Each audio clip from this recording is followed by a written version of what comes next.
This is Daybreak, and thank you for staying with us. The hashtag on Twitter, as mentioned, is Daybreak. The SMS code is 22422 at Citizen TV Kenya, at Ayub Abdikadir, and at Safin_Cheng. Honorable Abdul Haro is the MP, Mandera South constituency. Mumina Bonaya is the woman MP representing Isiolo County. Mohamed Ado represents Wajir South constituency, and Chris Otieno is a security analyst. I come to you, Chris, and talking about this war, now morphing into a war of ideology through sleeper cells and targeting even the most educated in the society. And here I mention the case of Garissa University attack, and the lead point man in that was a graduate from the School of Law, University of Nairobi. I mean, the government has invested in intelligence. There is the military deployment across the border in Somalia to fight this outfit. Here at home, there is the formation of special units that counter or foil the attacks. But the war of the mind, how can the government win that? Because that's now the vulnerable point with which this terror organization is tapping on individuals who are learned to wage attacks here in the country. That would go back to economic liberalization of this particular area of the nation. We find that, yes, we have invested a lot in educating our citizens. They graduate, then they go into the job market, but when they're in the job market, they don't find something to sustain themselves or something to put something on the table. So what does that mean? These kind of people will be open to opportunities that come to them, and radicalization or crossing over the border, and where they find solutions. Because even Al-Shabaab itself is quite concerned in recruitment. They'll always go out there to look for followers. They will go out there and offer some very good packages to these kind of persons who, when they at the look of it, they will not say no to it because of the hardships that they are feeling. They will take it on, and they'll come and execute what they need to execute on. So the prevention strategy here is, first of all, if we look at that area, and we've mentioned all the three of us, all the four of us, in terms of capacity development, we need to invest in local professionals. Because the kind of terrorism that we need to be talking about are in the four variances. Okay. Is it a religious terrorism? Is it a national separatist terrorism? Or is it a single something terrorism? What are we talking about? If the phase that we are confronting is religious-based, then we need to look at it this way, develop local capacity that can be accepted in the region to ensure that we are gradually building up the capacity in that area. But for example, if Al-Shabaab wants to wage its war against a religion or Christian religion, then we are saying that those Christians who are employed in that area, because that area is an equal opportunity employer, then we are saying that they easily have their target in there. But if you can diffuse that to develop local capacity, then we are saying we have a front of where we are seeing some level of reduction in that kind of terrorism.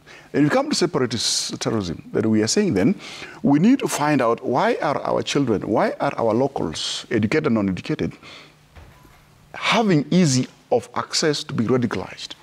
And as soon as we lay our hands on that, then we need to go out as a nation and really confront that and try as much as possible to reduce it. And I'm happy, like I said from the beginning, we are seeing that our area is getting expanded in terms of visitation. The leaders are here with us, and we're happy to hear what they're saying. Because it's also important that the national government works with the local leaders to support them, and local leaders support the government in the activities it's going to carry out to ensure that we are providing security and safety to the public. Okay. Honorable Mumina, then talk to me about the socio-economic question here. And coming back to the instance that I earlier mentioned of in 2015, the then Interior CS, the late General Joseph Nkaiseri, who had extended an amnesty to the returnees. And these returnees realized that after going there, it wasn't as rosy as they have been made to believe once they have been recruited by the terror outfit, and therefore find it even difficult to get back home.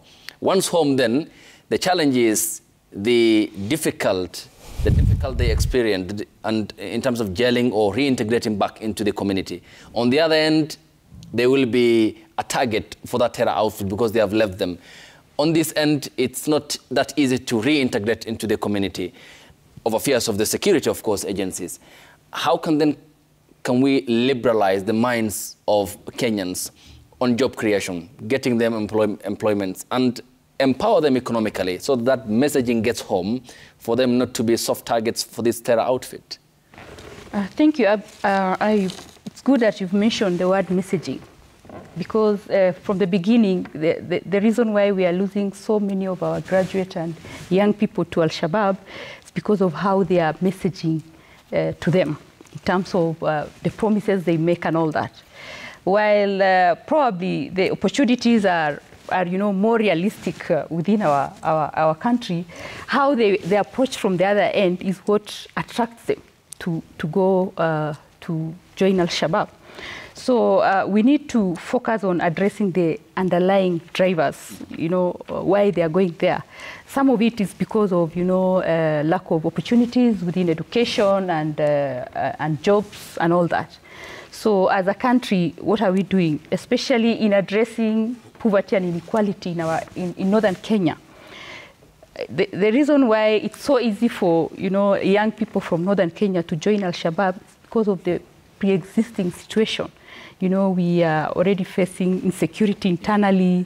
We are not well endowed when it comes to job opportunities, when it comes to education opportunities and all that. So, and with climate change, of course, pastoralism is becoming impossible. So our youth are not in job placement, not in formal jobs.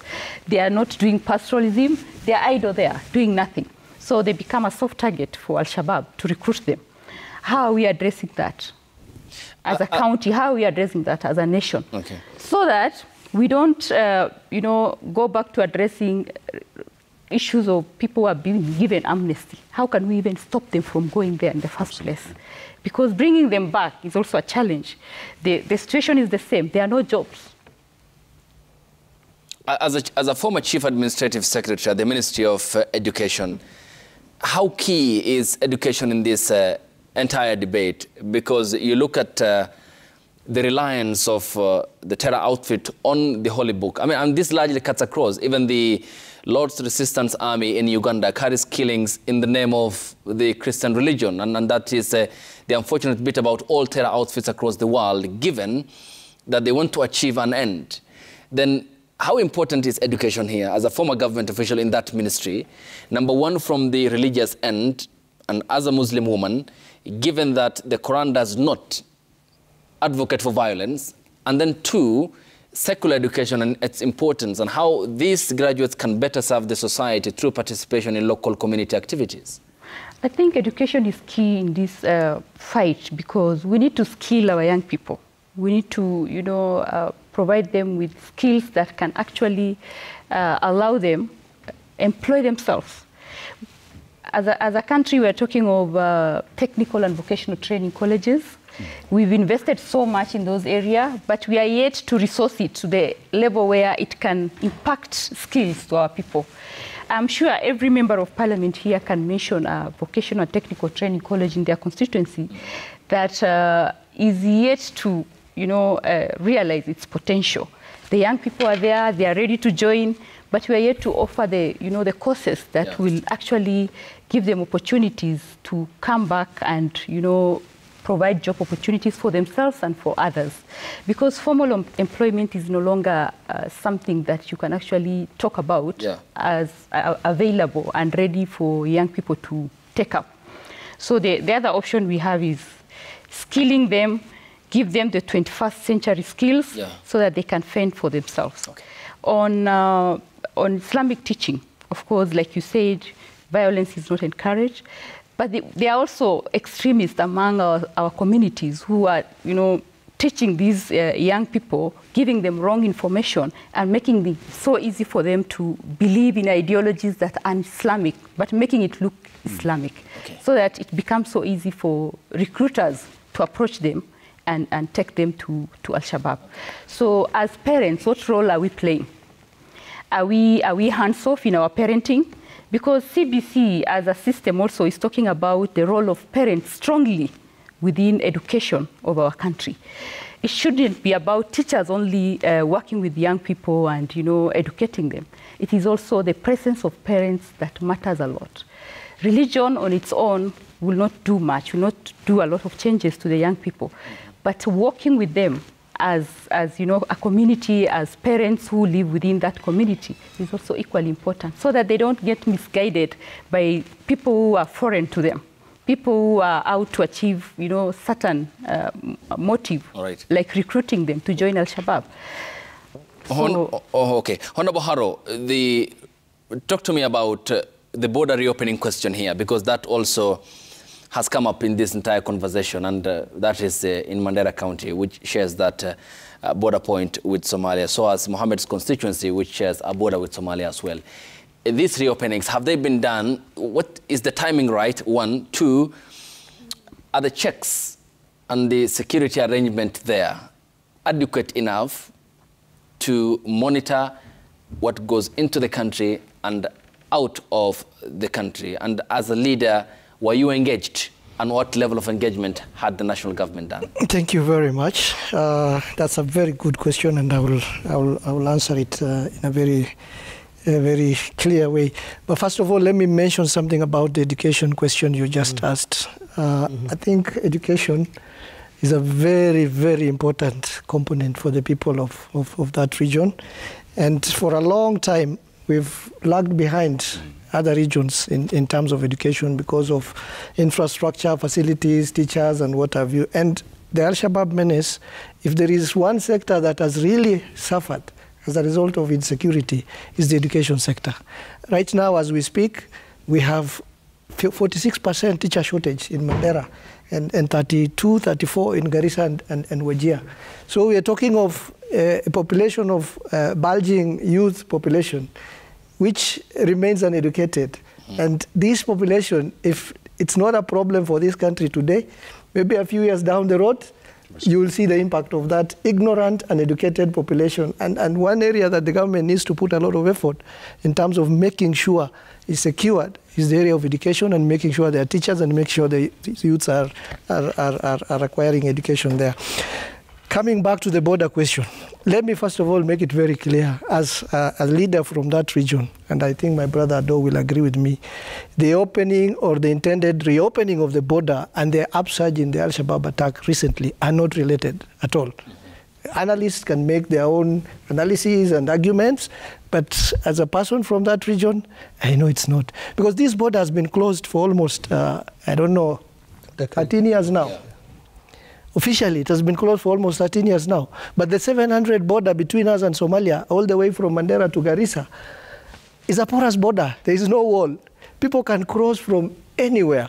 So the only thing that is suffering is the government collecting revenue from businesses that are happening across the border between Kenya and Somalia.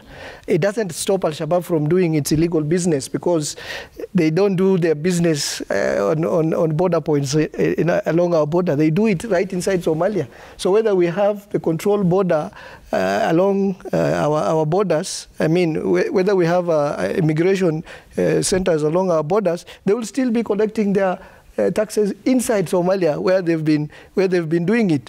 So the recent upsurge in the Al-Shabaab attack can be related to a number of other things. For example, from the trends we have known in the past, whenever it rains and there is enough cover, and there is enough water, there is enough livestock, they can buy goats and milk and whatever from unsuspecting citizens.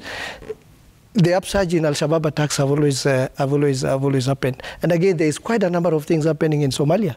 There is a lot of onslaught on Al-Shabaab in Somalia, which is driving them towards along our borders. There is the question of the drawdown question that you had earlier intimated about the ATMIS and how we are trying to, we moved out of Grille because of that ATMIS, and you know what happened. Immediately they came in, and if that happens again along our other border areas, we're definitely going to see a copycat guerrilla, along other areas. So it's related to a number of issues happening, inside Somalia and both inside Kenya. But let me tell you, you had mentioned earlier that we had 30 deaths in 1 month in June, and you thought that's a very serious matter. I tell you, we have seen worse times. There's a time a bus in Mandera in November 2014 was attacked, and 28 people were killed in one single incident. There was a time Mandera, as a seat of government, was a no-go zone.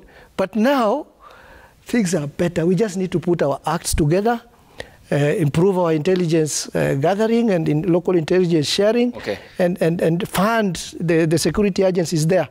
We have police, like my brother had said earlier. We have police, maybe we are using the wrong tools to deal with the wrong, police, from their mandate. They are supposed to deal with local issues. But what we are dealing with is an international, it's an insurgency which is coming from across the border. It's a foreign attack on Kenya's land, where the military and other more powerful tools need to be used. I see the government has done a lot of effort in terms of, coming up with fighting units within the police. Okay. When the county governor, Mandera County, Mohammed Adan Khalif, had mentioned that there's 60% presence of Al-Shabaab in Mandera County, that's your county. I mean, how then do services reach the people? Does that presence equate in terms of its application, the presence of the armed militant, or the presence of people who are sympathizers or financiers of Al-Shabaab? I mean, 60% is a lot.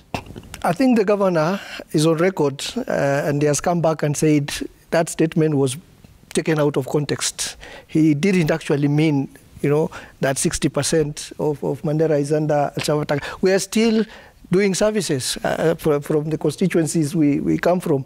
And my constituency, Mandera South, for example, where I come from, is one of the epicenter of the Al-Shabaab activity because of the proximity to the border with Somalia. But our activities, our functions are going on. The governor wanted to emphasize on the gravity on the matter, but I think somehow he quoted a figure but he has come back and said, well, that is not the situation. Right. I can tell you we have seen worse times, and this time we're dealing, like for example, even the incidents we are talking about, with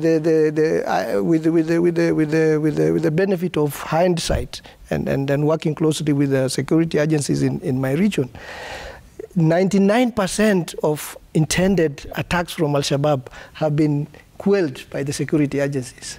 But the 1% that normally goes through somehow is the one which gets a lot of publicity, and it becomes... Because it leads to loss of lives. I agree with you. It leads to loss of life. Yes. I agree with you. It has affected our roads, it has affected schools, it has affected hospitals, it has affected our livelihoods. Okay. So it has a bigger impact, but we are dealing with it in a very good way. All right. Chris, coming to you. Mohammed, given that we... there was an off-the-mic conversation. Chris, coming to you. Yes. We are talking about a drawdown of the African Union mission in Somalia, the stabilization mission. And there has been a study over time of the pushback from the militant group and the military offensive against them by ATMIS. Is this leading to... is this further pigeonholing the terror outfit to an extent that the only place they can find a soft landing spot is the porous border we share with Somalia, then carry out attacks in Kenya?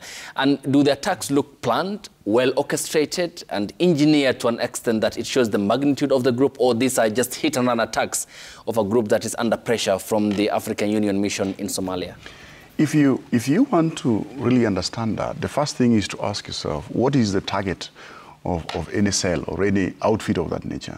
It's for them to communicate. This is an asymmetric warfare. This is a violent crime. And we are saying, these guys will not just be spontaneous in how they carry the attacks. No. They'll do a surveillance. They'll collect information. They'll know your weaknesses. They will know your strengths. And they'll know when to attack you in the right time so that they are really getting their message done. So I would want to say that these attacks are not just spontaneous. They are well planned. They are well carried out. And these people have been trained. They can even choose the kind of weapon they want to deploy there. We've seen a lot of IEDs, vehicle-borne and something like that, going up in the areas that we are discussing. Mm-hmm. So basically we are saying, no, these guys really plan themselves. And we must be ready for how they plan themselves. And going back to the issue of the border, I am sure the Minister, Honorable Duale and his team had a real good reason why they had to open that border. Like my brother said, when it comes to us analysts, we look at it differently. We already have inherent problems from a border that we've closed for a very long time. Okay. What would be the effect of it being opened? We'll be worried because of easy access. The guys who will be, of course, you can't identify them. They don't work with labels. They can just walk in, makes it easy for them to access their targets. And the fact that the attack is more in form of imprecision. They want to attack anybody and communicate a very big message. Mm-hmm. Kill one, but get a lot of it out there. they will plan their attacks well. Okay. Mohammed, during your stint with Al Jazeera English, you have extensively covered the stabilization and reconstruction of Somalia. Of course, under different facets. There was the 2006 Ethiopian invasion, then which attacked the Islamic Courts Union, ICU, leading to the birth of Al-Shabaab. And you have covered this entire process up to where we are before you had joined politics. What's the main objective of this terror outfit? Because I looked at a research, and here is one done by one of the world's leading counterterrorism experts, Professor Robert Pepp, an American from the University of Chicago, who had done a study on all the attacks, terror attacks between 1980 and 2005. And he concluded that these are pointing to a pattern of achieving a political end. From your observation in covering this group and largely the Horn of Africa region, does Al-Shabaab want a political grip in the Horn of Africa region? Is that what you have observed as a journalist? Well, the group has metamorphosed from what it was at its inception to what it is today. At its inception, around the year 2000, what they used to proclaim to the people was that it is an Islamic outfit that had the ambition to establish a caliphate or rule, as they said, across the globe. That was the intention and what they used to use in terms of messaging to recruit as many people as possible. Over the years, and because of these endless efforts to try and fight them, and from all ends, the group has metamorphosed into something else, a different outfit altogether. And today, the nearest description I can give to this organization is a money-making organization that extorts money out of people. That's exactly what's happening. Even in Mogadishu, with the presence of the government forces and peacekeepers, and all the forces that are betrayed in different parts of the region and also the world, because Turkey has also trained quite a number of Somali forces. Businesses in Mogadishu have to pay protection money to Al-Shabaab. In areas outside the capital, we have courts dishing out justice, Al-Shabaab style, to people. And it's much more faster and efficient than other people. And all these at a fee. So what we are seeing is a group that's been taken over by people who are hell-bent on making money. I don't know where they'll take it. But again, it's always used religion as a cover for their activities. And it's not the same. It's the same for ISIL, yes, which I covered, Boko Haram in Nigeria, Al-Qaeda in the Islamic Maghreb. Those are the militants who are running roughshod over the Sahel region. Religion is being used as a cover. And the true sense of these groups has nothing to do with religion. What I'm worried about is not them coming and radicalizing our youths, giving them messages, because that's not Islamic messages, and trying to woo them using, the religion, because the religion is a peaceful one. Yeah.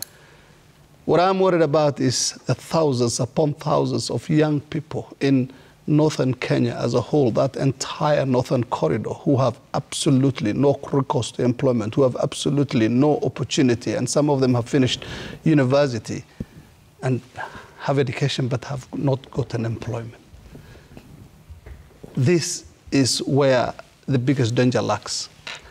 And just to go back to what my brother Honorable Haru was saying, in defense of the Mandera governor, yes, I was within earshot when he was speaking. He did not say they have a presence in 60%. He said sightings. They've been sighted.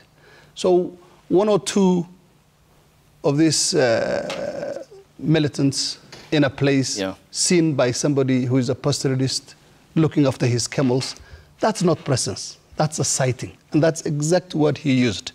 So it doesn't mean that these people are everywhere and their presence is, to the extent that they can be, the presence can be felt in 60% of a county as important as Mandera. No, we have not reached that point. And I would like to reassure the people, these people do not have any capacity to take hold of any territory that belongs to us at this point. And this is the best time to fight them.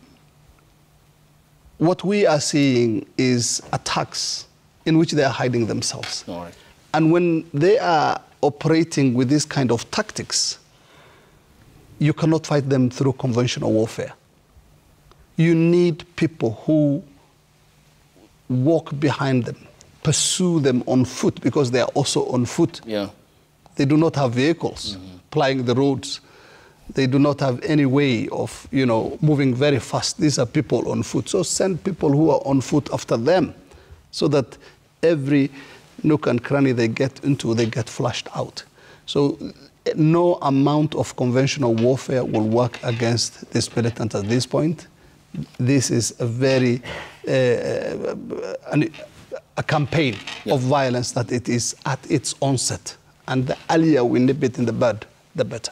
Honorable Mumina, talking about that campaign and the major reason as to why these guys are carrying out these attacks is to get that publicity, the oxygen of publicity. And that is one of the main objectives of any terror organizations across the world. As Mohammed mentioned, be it in the Syria, Iraq, ISIL-controlled region at some point in 2014 before the Obama administration commissioned airstrikes against them. The Al-Qaeda in the Maghreb or western part of the continent, Boko Haram at some point in Nigeria, and also affiliate groups in the DRC and also Al-Shabaab in Somalia. But then what's the campaign message that the authorities here in the country, from the domestic perspective, need to do here in terms of countering the same, and in doing so, in that regard, bringing closer the people? Because the campaign for these guys is hit and run attack, communicate that message, you are covered, you are done. Bring down telecommunication masts, attack, security agencies by planting IEDs on the roads. Then what's the counter-campaign messaging that we need from the home soil?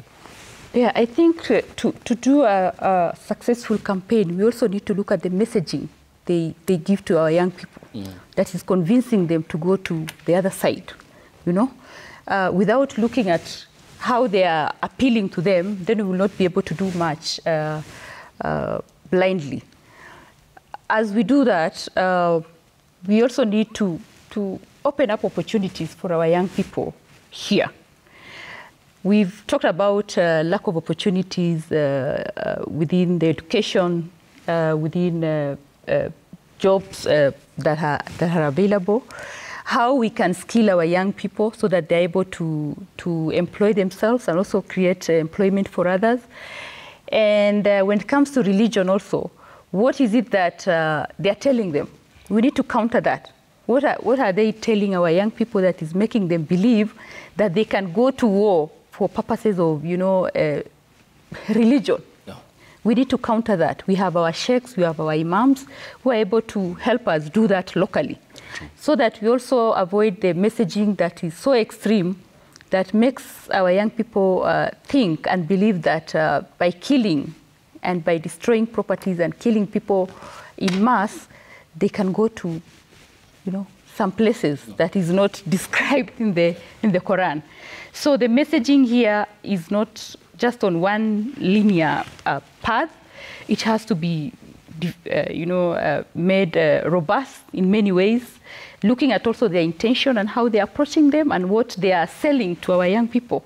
So that is something that on its own must be looked at extensively. Yes. Yeah. Honorable Harrow, the tremendous effect these attacks have had, especially 2013, 14, 15, 16, until 17, was the withdrawal of teachers from the region, affecting education, affecting health services in the counties that you represent, Mohammed, and also Honorable Mumina. And then to forestall further attacks is a priority for these services to continue, because you have teachers from across the country who are teaching there.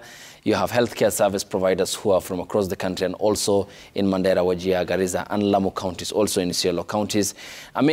As much as this points to integration and diversity, which now builds a mosaic Kenyan economy and a country, what's the role of the leadership in also sensitization of the same, including roping in the leadership of the mosques and the madrasas, and create a chamber wherein as Honorable Momina mentioned, there is a proper messaging to not only counter the messaging from the other end, but also ensure that there is continuity of services?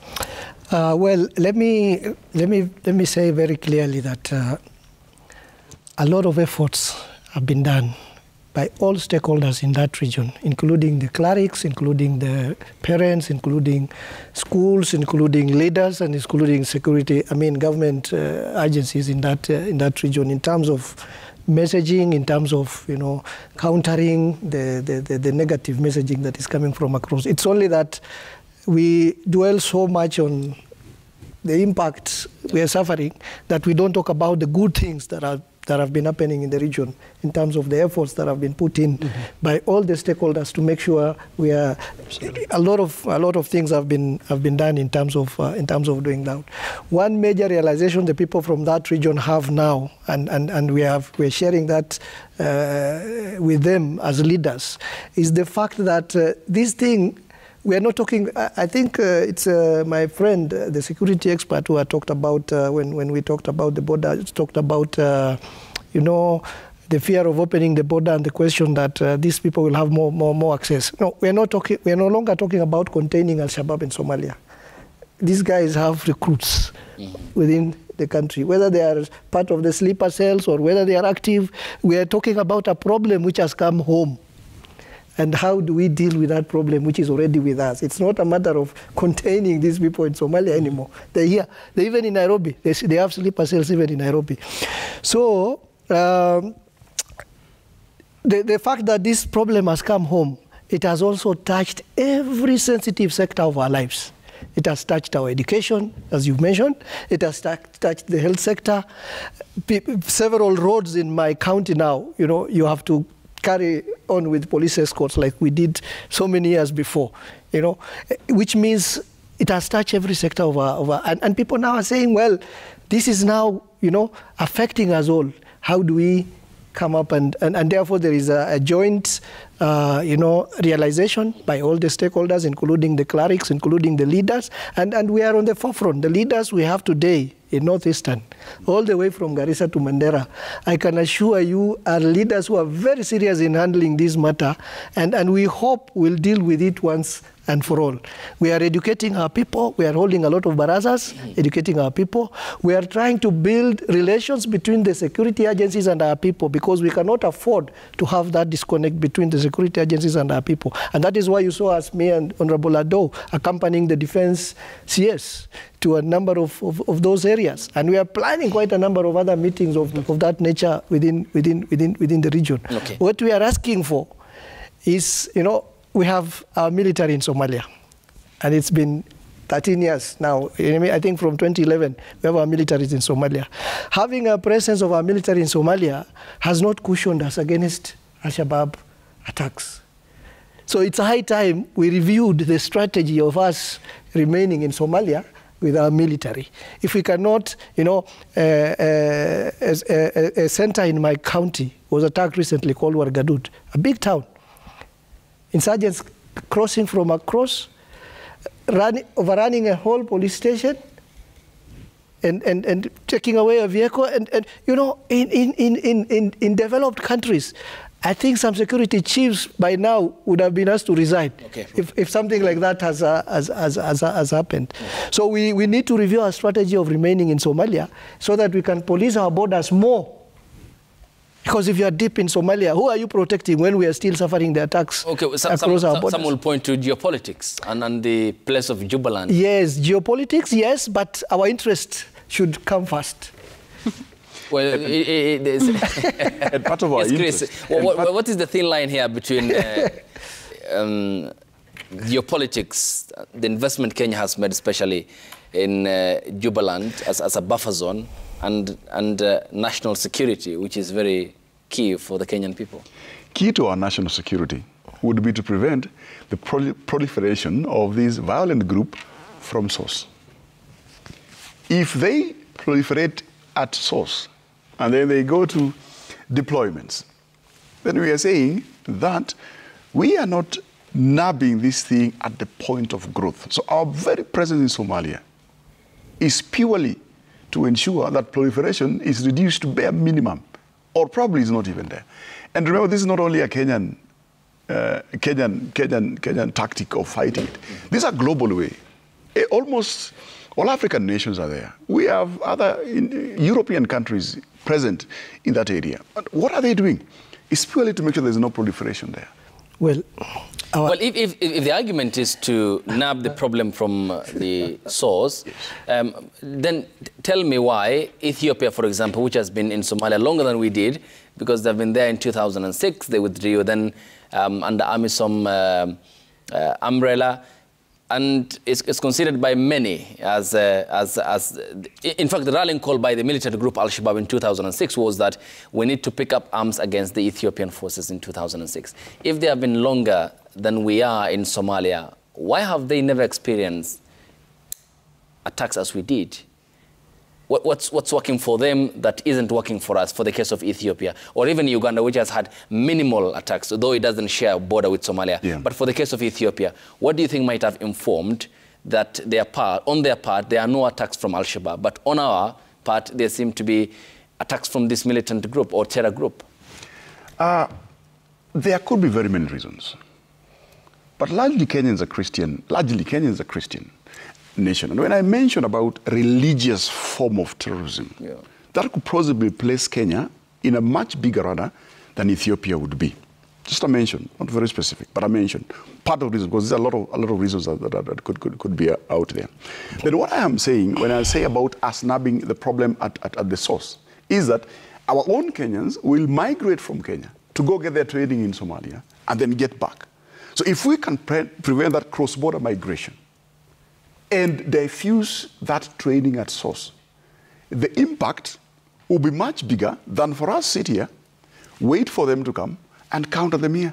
Even though we have a strong military presence in our nation, our military is very strong, we are still seeing that there are forms of attacks right here, even in the center, even in a capital city, Dusit, there was an attack there, right? So we are saying the more we nab it at the source, the better we are placed. Okay. Next thing is geopolitics. Okay. Mohammed, you had a point. Does it point? Because Ethiopia has also a significant number of Orthodox Christians. Yeah.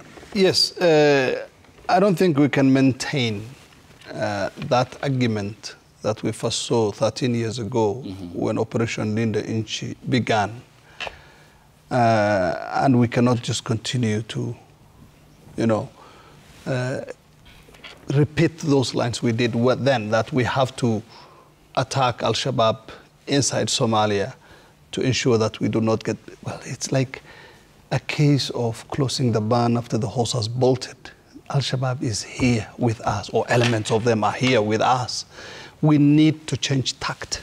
And as my colleague Honorable said, we need to rethink our continued presence in Somalia, largely because we've not had a serious partner on the other side. And again, when it comes to Ethiopia, that comparison, Ethiopia has empowered its local population and made them their first line of defense.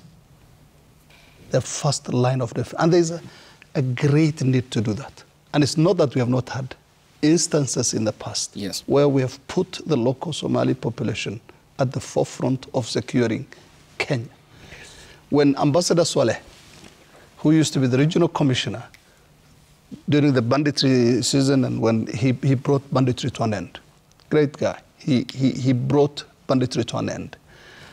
At the point after our forces went into Somalia and we saw those grisly attacks like the one at the Garissa University and Westgate, we once again, even after a stint he had in Saudi Arabia as an ambassador, we brought him back into the country and made him a regional commissioner once again with more powers and to deal with the insecurity then. And once again, he did a fantastic job and brought the attacks to an end. We put Somalis at the forefront. And at that point, we had, even at the, every level, we had police bosses who are from the region, we had criminal DCI officials who were from the region, national intelligence officials who were from the region. And that made it quite easier for the government to gain meaningful intelligence from the people And that is what turned the tide. Once again, we need more homegrown solutions. And it's time for Somalis to be trusted as part and parcel of the Kenyan nation who would stop these hotheads on their tracks. We need more robust, and that's exactly what Ethiopia has done with the LIU, or Special Police. And when that big attack a couple of years ago happened, you saw what happened. Okay. Al-Shabaab never, ever attempted to attack Ethiopia again. Yeah. Yes, Honorable Hado, before we take the feedback. And Thank you. I think the question of preemptive, presence in Somalia is very, very well. But what we are insisting here, and my friend is also saying the same, is we need to change the strategy. I think personally, I don't know how it happened, but the fact that ATMIS gave the Gedo region, which borders Kenya, to Ethiopia, was a mistake in the first place. I don't know how it happened. So it's high time our military came, the change of strategy means perhaps we can even come closer to the areas which affect us more than the areas which are very far away from us. And of course, the withdrawal is also an option, and I think we should consider that very seriously so that we can take up the security challenges more, given, especially now, that we have a lot of other internal problems, the Mandamanos, the economic problems and what have you. A lot of security agencies now are concentrating more on dealing with Mandamano here when we have these problems boiling over on the other end. So I think these are some of the serious conversations we must have. The other serious conversation we must have is, as we engage our locals on this other side of the border, on how to deal with this menace, we also need to build relations with the immediate communities on our border across in Somalia, all the way from Div, Grile, Horofarar, Elwak, all the way to Arabia and Mandera East.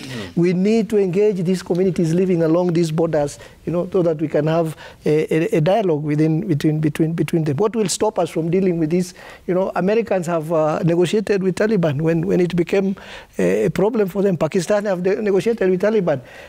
I'm not saying we negotiate with Al-Shabaab, but if it comes to that, so be it. If we cannot be able to maintain them, why can't we negotiate with them so that they give us peace? Okay, let's now take a look at the feedback. And yes, what we are saying on Twitter, the hashtag on Twitter is Daybreak. The SMS code is 22422 at Citizen TV Kenya, at Ayub Abdikadir, and at Safin_Cheng. Okelo Mwalimu says the state of security in the north will be improved the moment both levels of government will invest in labor-intensive development projects, ensure food security, fully incorporate local leaders from clan elders to elected ones in problem-solving, and improve access to education. Brian Chemo says encouraging open dialogue and engagement between the government and local communities can help address grievances, build trust, reduce appeal of extremist ideologies, and regional cooperation and international support can end terror in the area. Sir Nixon Dugure says fighting terrorists calls for high levels of loyalty and patriotism by all stakeholders. On 17th of April 2015, one of the dailies, and give us the list of Al-Shabaab sympathizers or quit MPs have told Duale, the current CS. But what Owino says the government should invest heavily between local people and security agencies by creating a good relationship between themselves in order to succeed the fight against Al-Shabaab militants. And Buga says, my question is, what is our country's foreign policy towards Somalia? Which areas are we collaborating on? Until we have stronger ties, the problems will persist. Good to see Mheshimiwa Ado. Last time we were together in Hargeisa. Remy Butia says the insecurity plaguing in the northeastern region is complex as it is caused by multiplicity of factors. If it was simple, it will have been solved a long time ago through any of the heavy-handed response deployed by successive governments. Godi Barasawere says lack of proper education, poor leadership and opportunities for young people are largely responsible for the proliferation of terror and other acts of lawlessness. The government should have measures in place to address those deficits. And Peter Isura says the government should not open the northern borders. This will help to curb terrorism. I start with your final comments, Honorable Mumina, starting with you. Thank you, Ayub. I think my worry will remain because of the fact that the population in northern Kenya is not becoming any resilient. You know, with frequent drought, with increasingly unemployment among our young people, schools closing down because of some of incidences that relates to insecurity. The challenges are many. They are becoming vulnerable day by day. So we are talking about addressing a bigger problem here in the name of Al-Shabaab. And we have a population that can be easily, lured to join Al-Shabaab, especially young people. We need to think about it. We need to think urgently about this and seriously, and see how we can, have our young people on our side by creating opportunities for them and by making them understand that there's nothing rosy going to join a terror group and coming back to attack your own people. That is my message to... Yes, Chris? Yeah. Mine is so that we need to consider more and more formative actions for programs that, of course, will allocate a higher number of places for professional development for the local capacities down in northeastern region, and really continue the security operations that are two-sided. Yeah, we involve both the government security agencies and the community, and that create that partnership that will be long-lasting, that gives us very way and lots of mileages into going to eradicate of this menace that is with us. Thank you. Honorable Haro. Yeah, thank you very much. I think we need to take the Al-Shabaab war very seriously. We're dealing with an $8 billion industry.